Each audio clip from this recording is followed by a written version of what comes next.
Wait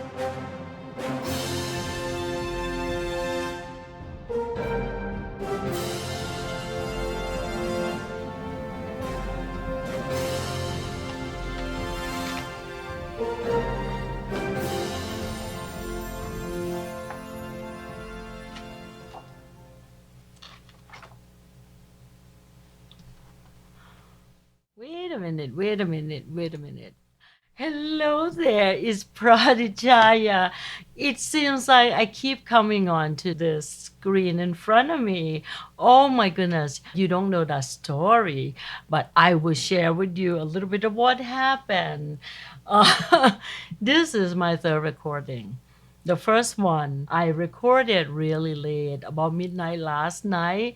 As it turned out, I had a little issue with my two cameras, and before I knew it, I was staring into one camera, recording like this, as if I was speaking to that camera, when in fact, it's this camera recording me, going on and on and on with all my ooh gesture. At the end, I realized, wow, okay, I was talking sideways. That's not good. By the time I finished, it was early this morning. I was too tired. So this morning, before they took me out for my birthday lunch, yes, it's my birthday and it still is, I did another quick recording. But because I was in a hurry to get the thing done before we went out to celebrate, I didn't check my sound system or anything, because when I moved the office, I moved everything out from my little office with a door downstairs to upstairs, what used to be great room, and Brendan used it for his office for about 3 years. This room has like a barn door.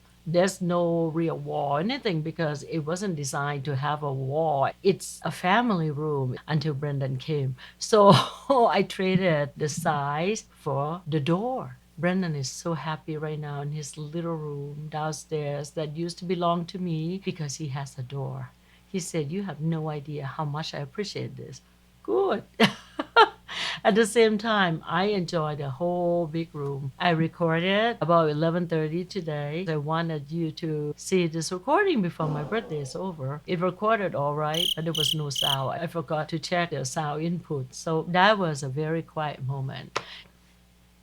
I don't want it to be long and winded, but I just want to tell you, no matter what kind of day you think you have, strange things or crazy thing that makes me pull my hair out. Why can't I get this done already? The more rushed I felt, the more mistakes I seem to make. I'm always in a hurry, always rush to get something done. Just like this too.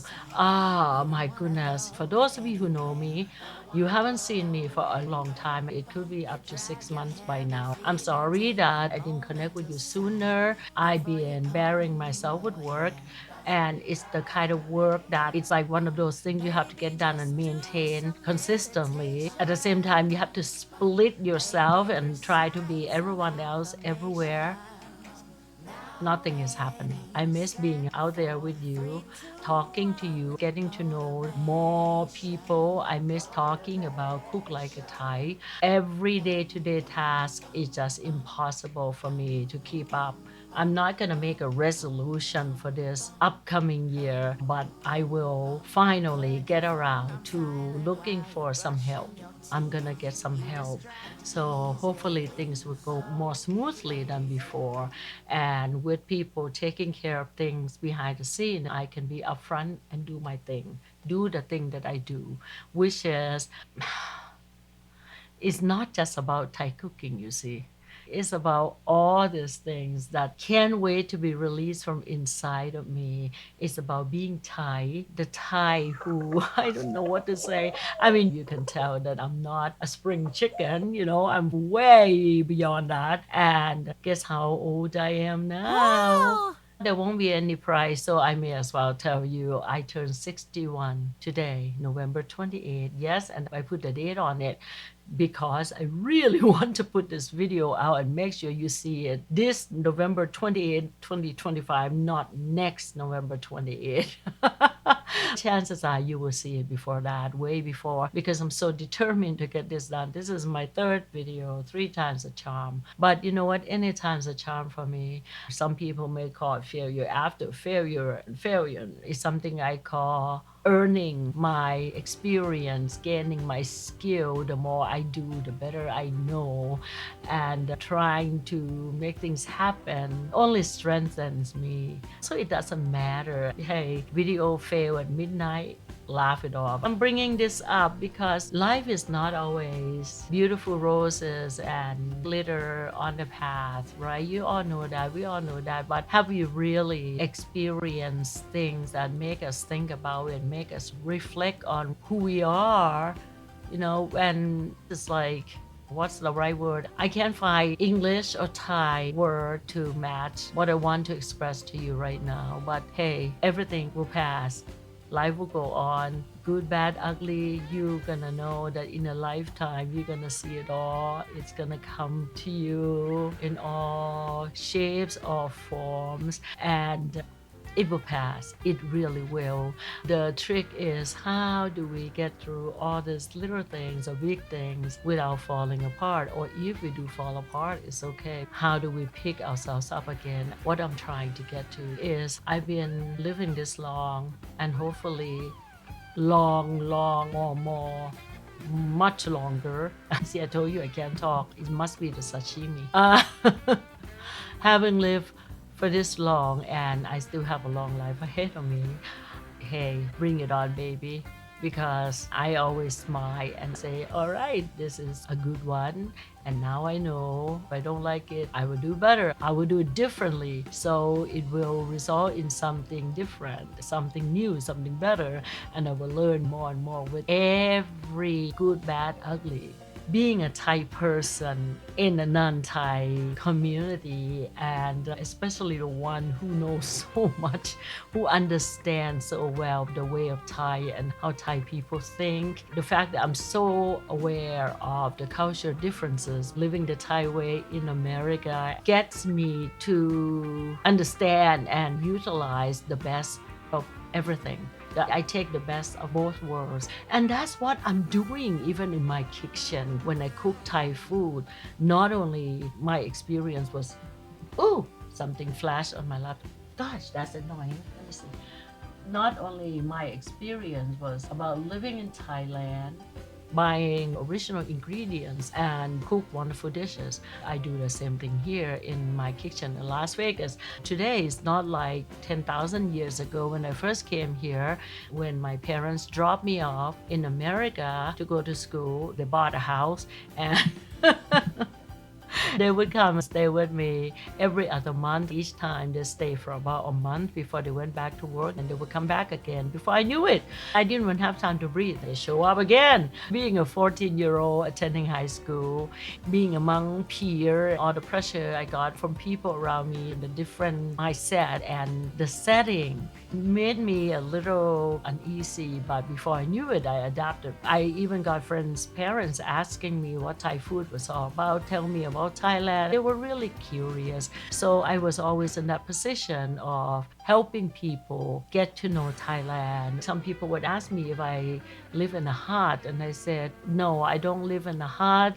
Or do we have buffalo as our pet? And I said, I don't even know what buffaloes look like in real life. No, I would say no, things like that. But it's not like people ask to be insulting. People ask because they just plain not knowing. Same with Thai food. What do you eat? What do you eat at home? I would say rice. Rice is our staple. Ew, you eat rice all the time? I said, well, I feel the same way about bread. So I know where you're coming from.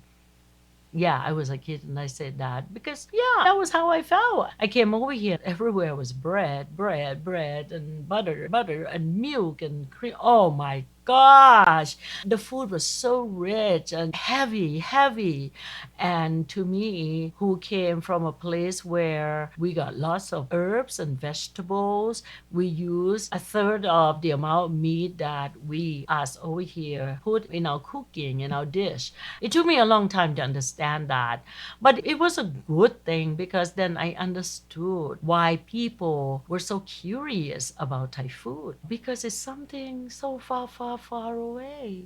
People mix up Taiwan and Thailand all the time, and my Taiwanese friends get so mad when people say, "Is that Thailand?" They will say, "No, it's Taiwan, Taiwan. There's no H in it. It's Taiwan." We were exchanging our experience. I just thought it was funny because for me it was the other one. "Oh, Taiwan, you speak Chinese there, or what do you speak, Taiwanese?" And I'm like, "I speak Thai. I'm a Thai person." We can go on and on and on with this. Surprisingly enough, even now at 61-year old, I still got people wondering if Thailand was the same as Taiwan and if I spoke Taiwanese or Chinese in my country. No, I speak English. And that's the thing they didn't get. I said, I speak English. This is why Ralph, my husband, never really learned to speak Thai, despite how we lived there 13 years. Ralph understood Thai. He reads Thai a little, but not enough. He understands enough to be paranoid when I speak Thai to my friends or my sister. He would say, "You saying something bad about me? Are you bad mouthing me?" And I would say, "Oh gosh, no, no." And sometimes he wouldn't believe me until my sister or my friend would say, "No, no, Ralph, Ralph, we're not talking about you at all. Far from it." Da, da, da, da. He's not that bad. He's just sometimes paranoid because he doesn't know enough. See, this is the thing. It's like food. When people cook Thai food, they take any recipe that any great chef, mostly non-Thai chefs, who claim that they cook Thai food, they cook it, but then they say, "Well, I cook it my way, Thai food my way." It's like, so are you what, Thai?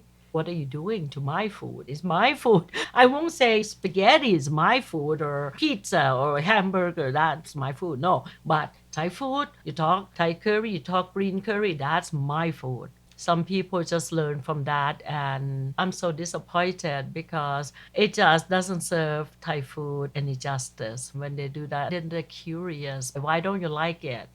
"This is Thai. I got it from chef, blah, blah, blah."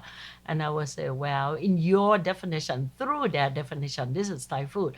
But as a Thai native, it is not Thai food. I don't know what it is. It's mud." And I would be like that because I'm blunt. I try not to be rude, but I just keep it straight. I can't stand dishonesty, and I don't want to waste time to beat around the bush. I don't want to hurt people, and this is the problem because Thai people keep avoiding, the word is "ring jai."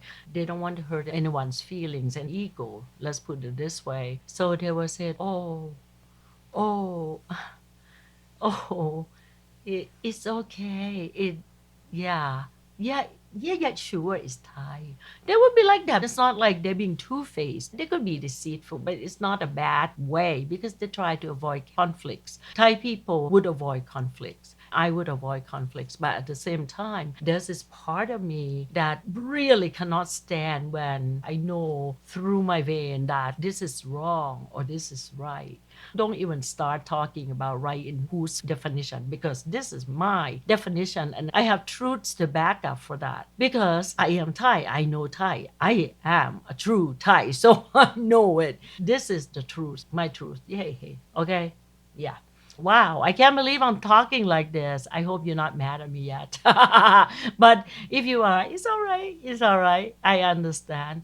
But this is what I mean. That's why I feel that Cook Like a Thai have to truly and honestly represent everything Thai about Thai food. It has to be the food I cook at home. It could be different from other Thai families who cook their own line of recipe. No, recipe is a bad word. Their own line of cooking, the way they cook at home within their own family. My family has their own thing. So do other people's family. Talking about my line family, I got a great grandmother who used to cook for the king inside the royal palace. She was a great cook. My mom learned from her, and the way she learned was really unusual because they hated each other. My great grandmother would teach other siblings of my mom. My mom would be sneaking, climbing up on this big mango tree that has some branches that drop down low enough for her to look into the kitchen window. She was light enough. She was about 6-year old or so, 7-year old. Yeah, they start doing things young. She had to cook rice and stuff for her younger sibling when she was 4. That was how grown up they were back then. So my mom learned to cook palatial, the royal palace dishes, from hanging down, draping her body on the branch of a mango tree, the branch full of fire red ants that left all these painful bites on her body. She wanted to cook better than her grandmother, she told me. So she learned from her.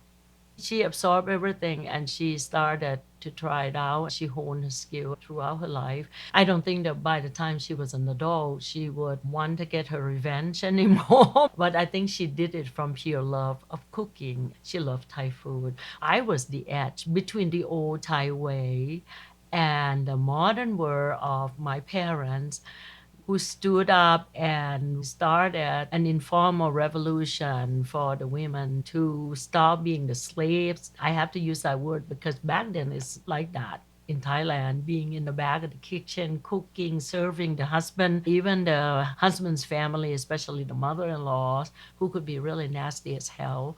They left their kitchens to start their own career so that they could help bring money into the house, which was really a bad deal, an insulting thing to the husband and the families because I can't take care of you. You have to get out and go work. My parents were a big part of getting women out there. So they were really modernized back in 1968. And that was how they started. No, they didn't do the food business. In fact, that was like a fun thing that my mom, my dad, and I did in, oh gosh, what year would that be? 1980, 1981. But that didn't last long because then we got another offer from another global company to represent their products in Thailand. My parents accepted working with food. We did the gourmet ready to cook, the kind that you don't have to rinse or anything. Everything was really well done. We do that, and how much can you do within our own capacity? We didn't have hundred millions of dollars to invest right away because something like that, you just have to start big and boom, right? You can't just grow. It's not like the job of developing people, helping people to grow, then they can do anything they want. And that was the job of my parents. So the food thing just came in between for 1 year. But that was enough for me. I was about 16. We had to go to Thailand because my grandfather was really sick. He visited me for about 3 months in Pennsylvania. He started writing his journal and he was lonely. We caught him crying. There he was, 81, 82-year-old man. And my mom called my dad to fly over to pick him up, to take him home. My grandfather left for my dad. He got back to Thailand, and 1 week after, someone called my mom and let her know that he was really sick, that we should go home. It was a week before my senior year. We closed up the house. We went back, and I didn't come back for a year, and it was by choice. I stayed with him until he passed. My mom and my dad put me in this international school, which back then Thai people couldn't attend, but because I was studying in the United States, they accepted me and my sister. So we started attending school. My sister graduated from that school, International School, Bangkok. I went for a month. Then I said, Mom, we have to have a talk. My mom knew it was coming. I said, I don't want to go to school here. I'm going to wait out a year and I'm going to go back to Easton. My mom looked at me and said, sure, you can drop out of school, but you can't just do nothing. That will make you a lazy person. You have to do something. I said, okay, what do you have in mind? She goes, come work with me. Be a part of my sales team. We had not even 20 people.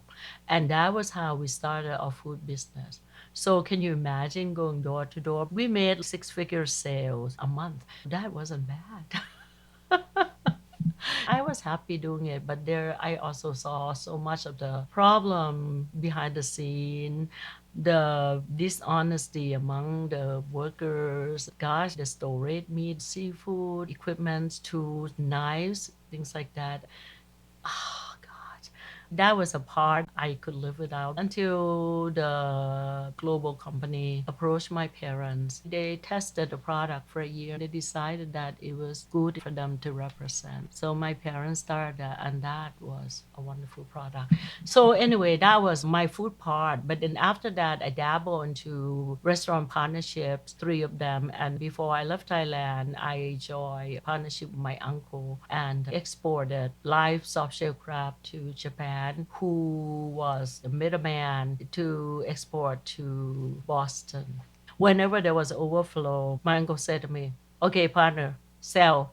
So I sold my soft shell crab again on the side just for fun. During the day, I was a CEO of a company, but I was in charge of the sales besides managing the whole company. By then, I got 4 children. But then at night, what did I do? I sang opera on the national stage. Sometimes Royal Command performances. Oh my God, it was so much fun. Then when we got so much crap, we didn't know what to do. Yes, so much crap, right? I would be calling my friends of friends. Hey, guys, how about if we have some soft shell crab curry? And they'd be like, oh my God, what are you up to now?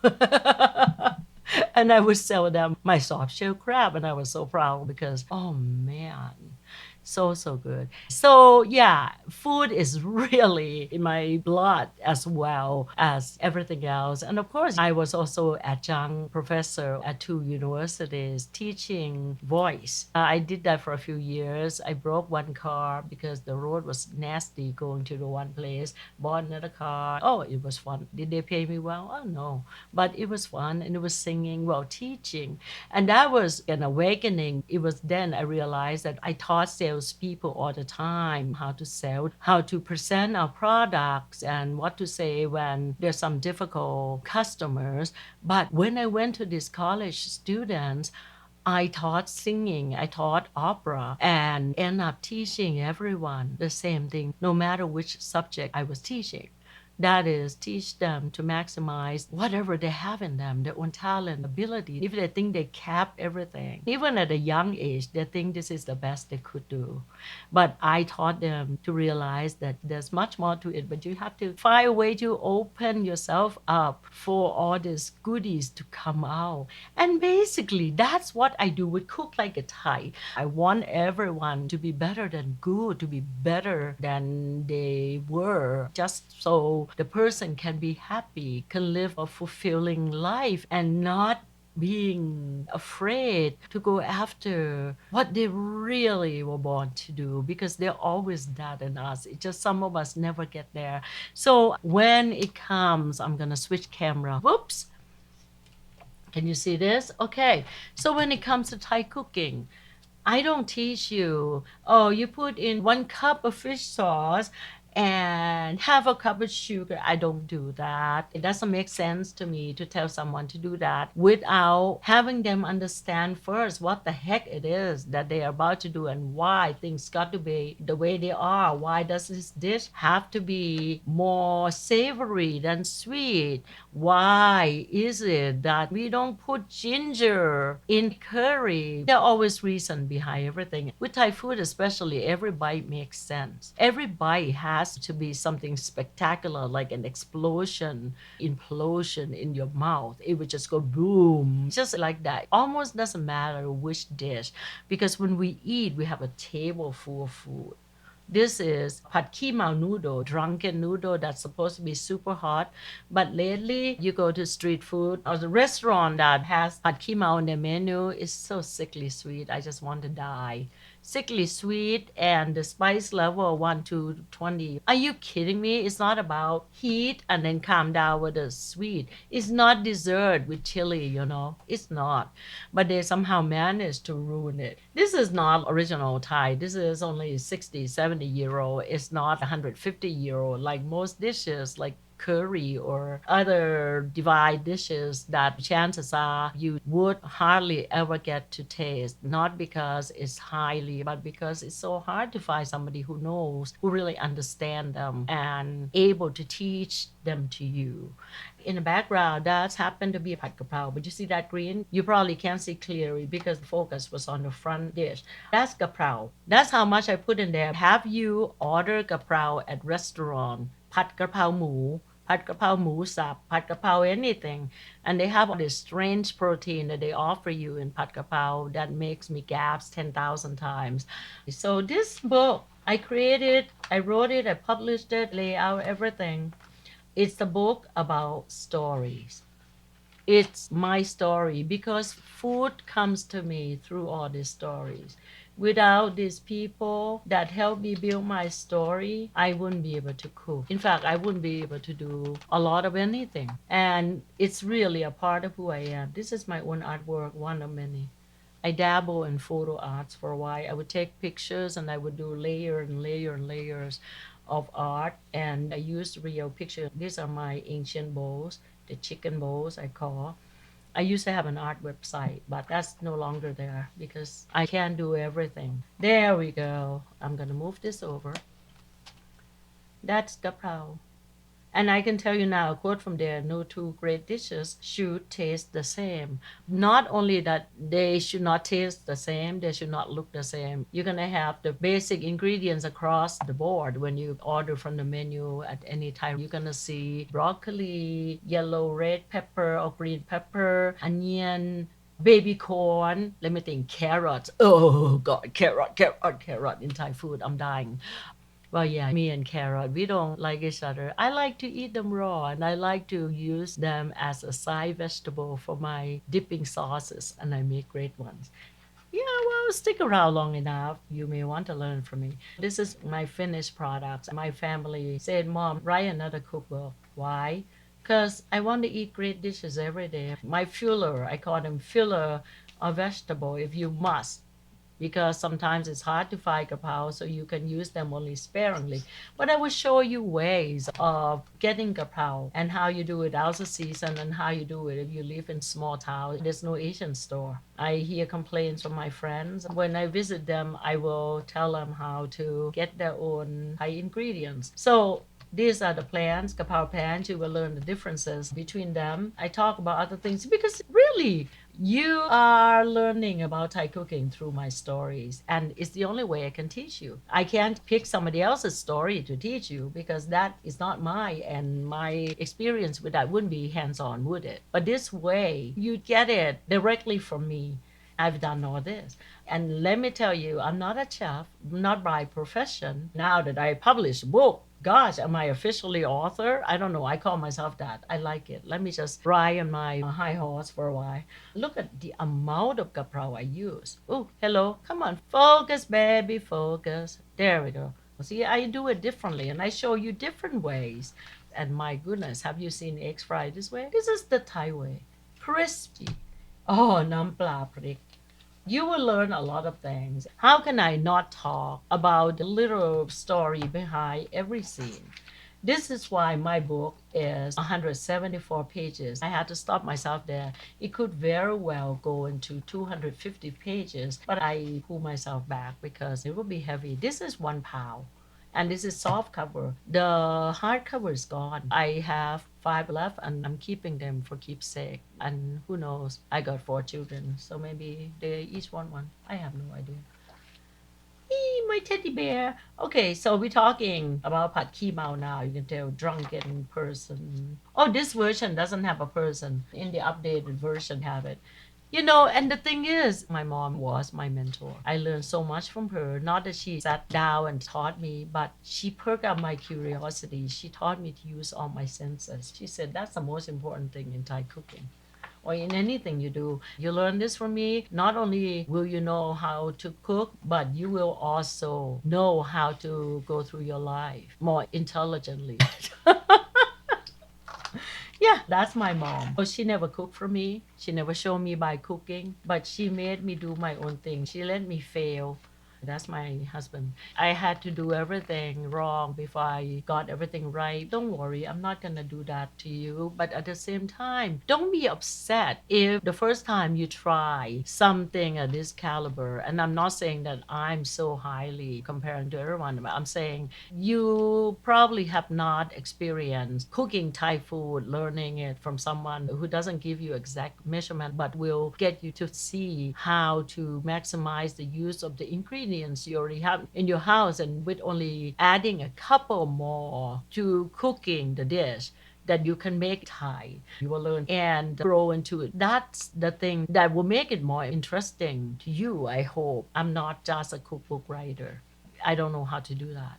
but I cook just like you cook, probably more messy. My kitchen is a mess. Everything's a mess. My life is a mess. I don't know if you can see my background. Maybe I'll just spin it around for you to see a little bit of my mess in the new office. So much space, more space to make a mess in. Okay, my husband enjoy helping me so much. You will read a little bit on the website. So if you're interested, just go to www.fromgaprow2keemao.com/holiday. I introduce you ingredients that no right-minded Thai person would introduce to non-Thai friends. But I do it. Why? Because I cook it. If I cook it, why can't you cook it too? Because it's yummy. Yes, that's spaghetti. But other ingredients, not spaghetti. See that? Kaffir lime leaves. In there. Mm-hmm. So why from Gaprow to Keemao? Because on the road of discovery the dishes myself, when I was writing Gaprow and moving on to Keemao noodle, I realized there's so many dishes that are relating to both of them that kept popping up in between, and I couldn't resist. Okay, here we go. A non-Thai ingredient Thai dish. See, I mean, stuff like that. And you will realize at some point I use a few basic ingredients. They're the same, but they created different dishes. They look different, they taste different. There are a lot of rice and noodle dishes in here because street food, right? I bring the street food into my own kitchen, and this is my take. And it would have been the way I see my mom cook it. She would have done the same. And in fact, toward the end of their lives, my mom and dad, they were in my kitchen in Pennsylvania. My dad wanted to have beef curry, so I made him green beef curry. And after a bite or two, he said, Tukta. Tukta means dolly, baby doll. That's her name, Tukta. Tukta, your daughter outdid you. I hope you can handle that. And I thought she was gonna freak out because my mom was always the best.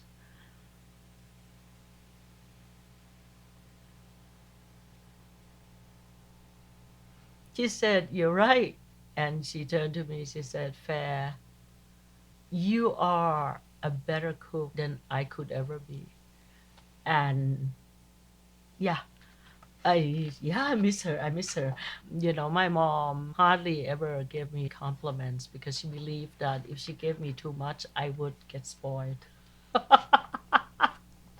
That I would grow too much confidence. So yeah. Oh my God, that's your favorite. That's the pad see ew, right? You know pad see ew. Yeah, that's my pad see ew. Yummy, yummy. There's a big chapter on noodles, and but you know, I'm not coming to you at the chef's point of view. Just a woman who loves cooking Thai food in her American kitchen. This is my point of view with my story, the story of my great grandmother, my grandmother, my mom, and why always women. Because men in my family didn't cook, at least back then anyway. My husband loved Thai food so much, we named him Lab Mu. You know what Lab is, right? That's his name. Because guess what? He loves Lab Mu, pork, Lab so much. My noodle dishes. So this is the hobo, the original, almost out of print. I would post this video because I wanted it not only to be a holiday cheer, I want it to be my birthday event that I give you something. So please go if you interested in Thai food and really want to see what it's like to cook like a Thai, cooking the Thai way. Now, what I'm showing you is the updated version. So the first one published in 2021, this one is 2024. Basically, it's the same book, but there are slight differences in here. There are 123 pages. I group a lot of photos. They make so much more sense in a way. I try to be less insane with my layout. It's very hard. You have to understand. Oh, and I have this introduction kindly written to me. He wrote it as a review from my book. He was my first client. He ordered 4 books for hardcover. I didn't know him personally, not until he read my book. He disappeared for 2 days. One day to read the book, the other day probably to recover from it. Then he called me up and wrote his long review. Then he posted it. He was so kind. He posted on his Facebook personal page recently, I think 2024. He accepted the, let me see if I get it right, it's a Thai name of a prince, Narrative Authorship Award. It's a national level award. It's the Oscar of Thailand. He was named the best author. And you know what's so cool about this? The pronunciation, you will be able to read and pronounce correctly because I spell the words not according to the Thai dictionary, but I spell them according to how the words sound. Like bot, ground pork. I would say bot like BOAD or BOAT, like boat, but it's short and you don't overpronounce the T. It's the soft D. Or sap. I would say musap, which is chopped pork, more popular before the grinding machine came to Thailand. When you chop meat, it gave it a little more.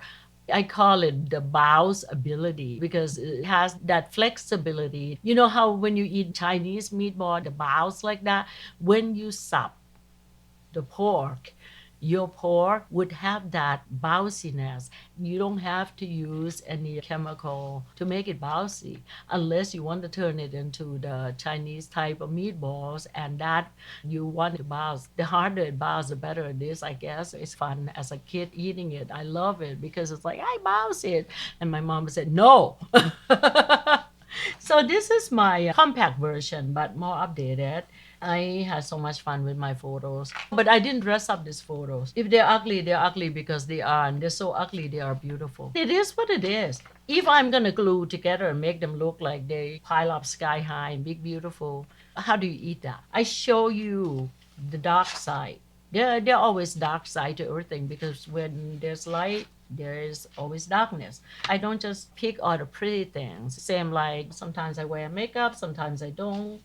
It is who I am. Just like you are you and I am me. Oh, there's my drunken guy at Keemao, and there's a story behind this. Oh, better picture. Where are these pictures? I was looking for them for web pages and I couldn't find them. So you know the gist. And I don't know if you realize there are not a lot of dishes in here with bonuses and all, about 15 or 16 max.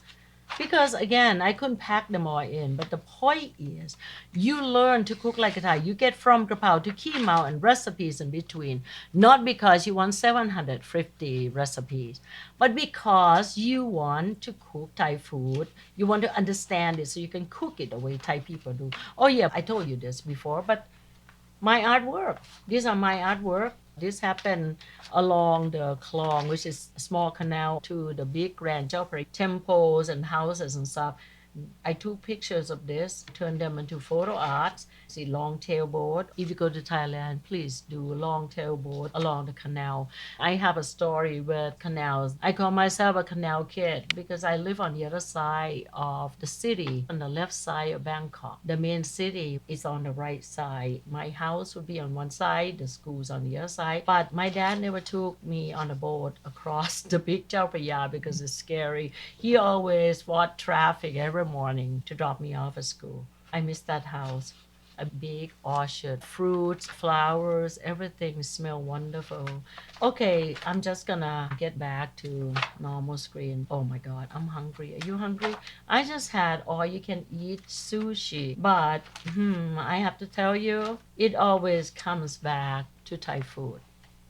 I could never stay away long because Thai food is medicinal. There's everything for everything. So if you eat something heavy or greasy, there's always something on the side, another dish to help you compensate or not get sick from the food. And it takes learning and art to make something like that. I'm just sad that people today forgot the concept. We all have different things, different reasons to do things, but I wish that they would remember the Thai part. All right, from Gaprow to Keemao, you can get to this through this. I don't even know how to say it anymore. Before I went to lunch today, I had beautiful words coming from my heart. It's really my truthfulness. If you know me for a little while, you will know that I speak truthfully. If I'm not happy, I will let you know. I would say, this is not cool, guys. We don't do this. I mean, I will literally let you know. And I'm very righteous. Right is right and wrong, they don't mix. You do something wrong, but you learn, and then you do better. I don't know why I brought this up. I forgot. The value, I was going to talk about the value. It's not about money. Because when you buy something, okay, when you go to, let me see, oh, I don't know, you go buy clothes because you need to wear clothes. Then the need sometimes grow into, oh my God, they have such a way to design these beautiful clothes. I can imagine I get into this, I will look just like the model. They have ways to advertise for you, and that's the value you see. It's something desirable, you want it, therefore it's valuable. And you go to Starbucks or any cafe, and now you buy coffee. Oh my goodness, are you kidding me? My son just treated me uh, what is it? He pays 750 for my espresso. They put milk in it, and then they call it espresso latte. That was 750. Okay, I drank it. It was really really good. Ralph would make that for me at home. He grinds his own beans and everything too. I have very bad acid reflux, so he controlled the acidity in a coffee, and it helps me. But he wouldn't buy expensive, top-notch coffee bean and $3,000 machine. No, no, no, no. So do I think that the coffee I drink every morning from Ralph holds high value? I would say the coffee itself, probably not, and I can do without. In fact, I'm trying to cut down. But the fact that Ralph made it for me, does that hold high value? Oh, yes. Very, very high value.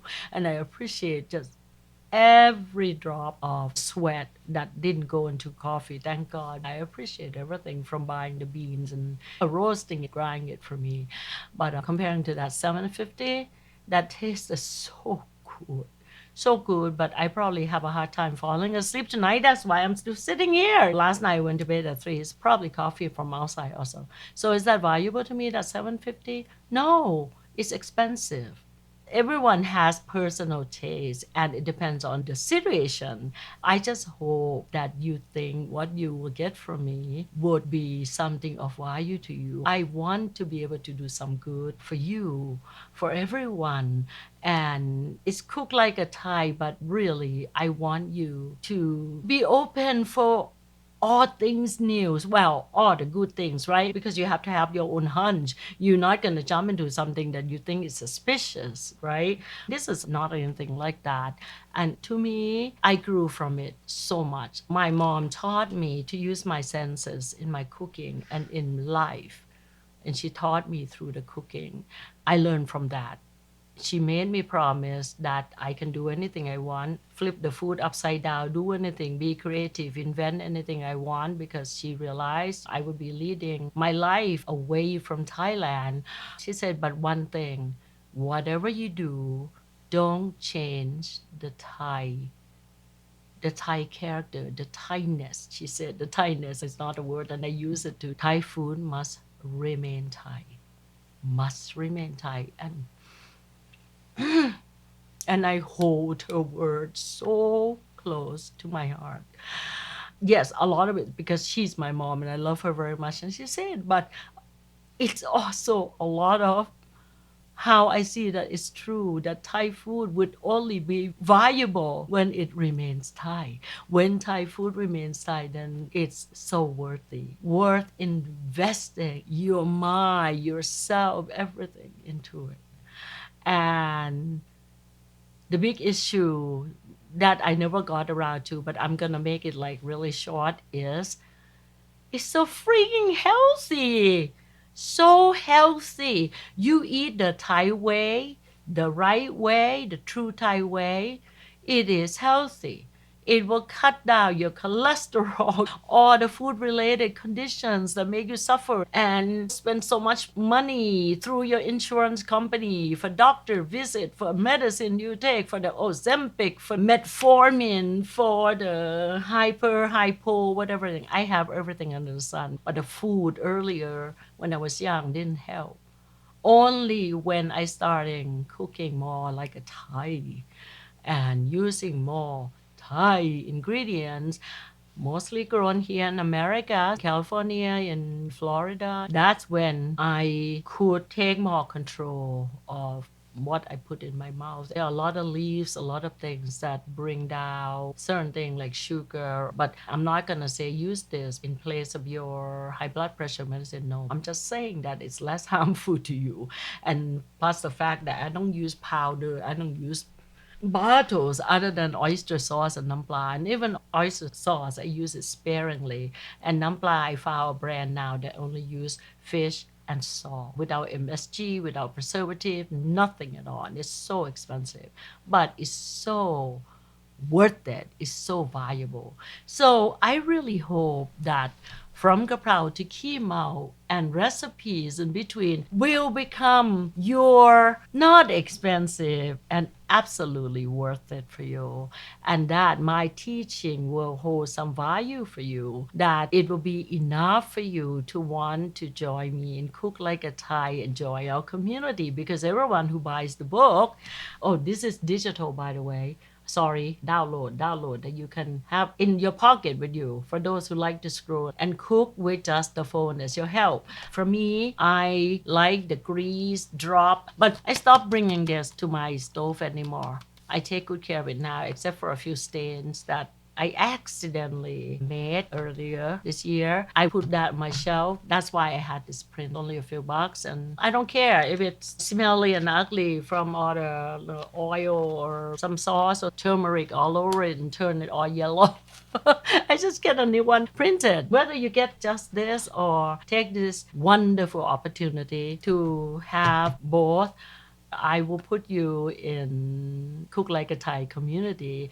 I'm constructing that right now on my own space. So yeah, it will be off Facebook because of privacy issue. During this wonderful celebration time, I will run it all the way to December 21st. So don't wait until December 20th to do this, because things can go wrong, stuff can happen. Do it early, get it out of the way, and the sooner the better. So there'll be something that I just finished building the page, and I did write emails. I did set up so many things, and I'm so dizzy, and I don't even remember what I said when I said, but all I know is I will go by what I said. So the website again is www.fromgaprow2keemao.com/holiday. Just go there. It's beautiful. Oh, let me show you the website. Okay, ready? Ta-da! You see this? Oh, fromgaprow2keemao.com/holiday. I hope you can see this. Yes, happy holiday, everyone. Happy, happy. See, even the website, just like how I designed my book, but it's a little long, a lot of photos. That's why. Not a lot of words. You can do this. You can do this. You can do this. You have enough patience to go down the page. If you really are wondering what's going on here and you're interested, just do this. And I hope you will, whatever you do now, I hope every day will be happy. Every day will be a day of learning new things, and every day will be a day of peace. And hopefully I'll see you on the other side inside Cook Like a Thai community through the book From Gaprow to Keemao and recipes in between. I'm Pradichaya Punyarit, and I am saying goodbye, good night, and I'll see you next time. Kawbkhun maak-ka. Thank you very much. Sawaddeeka. Bye bye. I only cook